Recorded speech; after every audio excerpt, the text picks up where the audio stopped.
Um, so behavior change is really common in teens. So sometimes we're not able to articulate our emotional state. It shows up in the things that we're doing. Probably the biggest thing that hits most teens with depression is a drop off in motivation.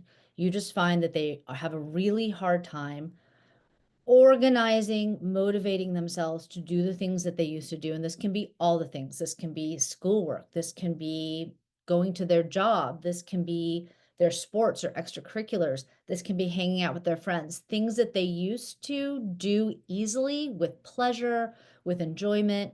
They no longer seem to want to do or seem to enjoy. So that motivation is usually the biggest thing that we see. What does that look like then? A lot of withdrawal. So we'll see kids isolating. We'll see kids quitting their after school activities. We'll see kids not turning in their homework or not going to class. So a lot of sort of pulling out of their normal activities. And you see sort of like this full life that they used to have kind of getting smaller. There can be some really changes to sort of basic biology too. So we'll often see changes to sleep and eating patterns in either direction.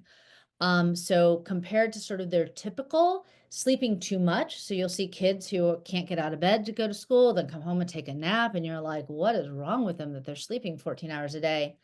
But also sometimes sleeping too little, having a really hard time falling asleep or staying asleep. And then, of course, not surprisingly, they're going to be really fatigued during the day.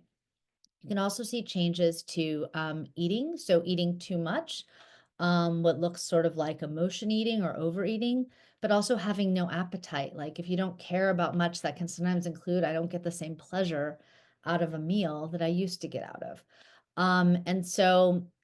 Especially the younger you go, the older you get in teens, the more you see things that look like us as adults recognize. You see moods that we can put the same label on. But the younger you go, especially younger teens, you'll often see these really just very basic biological changes that, and again, like if it's really biological, you definitely want to rule out medical causes, but see really just basic changes to eating and sleeping. One really common characteristic of depression is what's called early morning awakening. So waking up at 4 or 5 in the morning and not being able to get back to sleep, even though you haven't had enough sleep.